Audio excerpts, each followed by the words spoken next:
Hello అండి, welcome back to my channel Reshma Resh cooking and fashion. ఈరోజు మన వీడియో బగారా రైస్ చేసుకుందాము. Simple and tasty bagara rice చాలా క్విక్గా అయిపోతుంది, అలాగే టేస్ట్ బాగుంటుంది. సో చేసేసుకుందాం. కావాల్సిన ఐటమ్ చూసేయండి ఒకసారి. సాజీరా తీసుకున్నాను, కొద్దిగా బిర్యానీ ఆకు, దాల్చిన చెక్క, ఒక 10-12 మిరియాలు, ఒక 10-12 పచ్చిమిర్చిలు కట్ చేసి పెట్టుకున్నాను. అలాగే ఒక చిన్న మీడియం సైజు ఉల్లిగడ్డ కట్ చేసి తీసుకుంటున్నాను. ఒక కట్ట పుదీనా, ఒక కట్ట కొత్తిమీర. అలాగే నేను ఇక్కడ కుక్కర్లో చేస్తున్నాను, అందుకే కుక్కర్ పెట్టుకున్నాను. కుక్కర్ పెట్టుకొని స్టవ్ ఆన్ చేసుకోవాలి. స్టవ్ ఆన్ చేసుకొని కొద్దిగా కుక్కర్ హీట్ అవ్వగానే ఆయిల్ వేసుకోవాలి. 3 టేబుల్ స్పూన్ ఆయిల్ వేసుకోవాలి.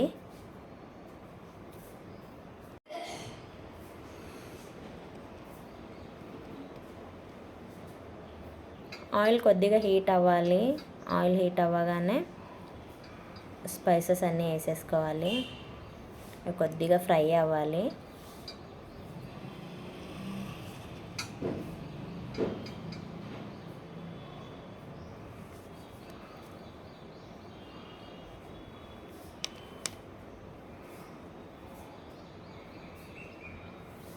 అయితే ఇప్పుడు ఆనియన్స్ వేసుకోవాలి. వేసుకొని కలుపుకోవాలి. ఇవి కూడా కొంచెం మంచిగా ఫ్రై అవ్వాలి, ఆనియన్ కూడా. ఇప్పుడు అల్లం ఎల్లిగడ్డ పేస్ట్ వేసుకోవాలి. 2 టేబుల్ స్పూన్ వేసుకోవాలి. అయితే అల్లం ఎల్లిగడ్డ పేస్ట్ ఫ్రెష్ ఉండాలి. ఫ్రెష్ ఉంటే బాగుంటుంది టేస్ట్, ఫ్లేవరు. వేసి కొద్దిగా మంచిగా కలుపుకోవాలి. అయితే కలుపుతూనే ఉండాలి, ఎందుకంటే అడుగంటుతుంది. మంచిగా కలుపుకోవాలి. ఇలా మంచిగా ఫ్రై అవ్వాలన్నమాట, బాగా కలర్ రావాలి. ఆనియన్స్ మంచి కలర్లోకి రావాలి. చాలా ఫాస్ట్గా అయిపోతుంది అండ్ చాలా టేస్ట్ అవుతుంది. టైం లేనప్పుడు ట్రై చేయండి, తక్కువ టైం ఉన్నప్పుడు. తక్కువ టైంలో టేస్టీగా అవుతుంది. చూసారా ఎంత బాగా కలర్ వచ్చిందో. ఇప్పుడు వాటర్ వేసుకోవాలి. సో నేనైతే 2 గ్లాస్ రైస్ తోటి చేస్తున్నాను, అందుకే 4 గ్లాస్ వాటర్ తీసుకుంటున్నాను. 1 గ్లాస్కి 1.5 గ్లాస్ తీసుకుంటారు, కానీ నేనైతే 2 గ్లాస్ తీసుకుంటాను. ఎందుకంటే నాకు బాగా పొడి పొడిగా ఉంటే నచ్చదు, కొద్దిగా మెత్తగా ఉంటేనే ఇష్టము. కొద్దిగా సాఫ్ట్ ఉంటే బాగుంటుంది. మరీ అంత ముద్దలా కూడా ఏమవ్వదు, బాగుంటుంది. మీకు నచ్చకపోతే పొడి పొడిగా కూడా చేసుకోవచ్చు, మీ ఇష్టం. శుభ్రంగా కడిగి ఒక 1/2 అవర్ నానబెట్టుకున్న రైస్ ఇప్పుడు వేసేస్తున్నాను. 2 గ్లాస్ రైస్ తీసుకున్నాను. కావాలంటే ఎక్కువ క్వాంటిటీలో కూడా చేసుకోవచ్చు. 1 కేజీ, 2 కేజీ, 3 కేజీతో కూడా చేసుకోవచ్చు. మనకు 5 కేజీ అయినా చేసుకోవచ్చు.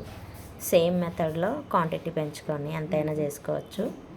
ఫాస్ట్గా అయిపోతుంది. ఇంటికి గెస్ట్ వచ్చినప్పుడు చేసి పెట్టండి, చాలా హ్యాపీగా ఫీల్ అవుతారు, కడుపు నిండా తింటారు. ఇప్పుడు పచ్చిమిర్చిలు వేసుకోవాలి, కట్ చేసుకున్నవి. అయితే ఆయిల్లో వేయొద్దు, పచ్చిమిర్చి ఇప్పుడు వేయాలి, ఫ్లేవర్ బాగుంటుంది. దీంట్లోకి పొడి కారం ఏమి వాడము, పచ్చిమిర్చితోటే కారం సరిపోతుంది. పుదీనా మొత్తం వేసేసుకోవాలి, ఒక కట్ట మొత్తం నీట్గా కడిగి పెట్టుకున్నాను ముందే. కొత్తిమీర కూడా మొత్తం వేసుకోవాలి, ఒక కట్ట కడిగి వేసుకోవాలి. ఇది కూడా ఇప్పుడు అంతా ఒకసారి బాగా కలుపుకోవాలి. మంచిగా కలుపుకొని కుక్కర్కి మూత పెట్టుకొని విజిల్ పెట్టుకోవాలి. ఇప్పుడు సాల్ట్ వేసుకోవాలి, టేస్ట్కి సరిపడా. మీ టేస్ట్కి సరిపడా మీరు వేసుకోండి. ఇది అయితే నాకు పర్ఫెక్ట్. మీకు చెప్పాను కదా ఇంతకుముందు వీడియోలోనే, నేను టేస్ట్ చూడను, అయినా పర్ఫెక్ట్ వస్తుంది. 1 స్పూన్ ధనియా పౌడరు, చాలా తక్కువ వేసుకోవాలి, లేకపోతే కలర్ చేంజ్ అయిపోతుంది, ఫ్లేవర్ కూడా చేంజ్ అయిపోతుంది రైస్ది. గరం మసాలా కొద్దిగా, అది కూడా చాలా తక్కువ వేసుకోవాలి, ఒక 1/2 టీ స్పూన్ వేసుకోవాలంతే. అంతా ఒకసారి కలుపుకోవాలి. ఇప్పుడు ఒక నిమ్మకాయ పిండుకోవాలి.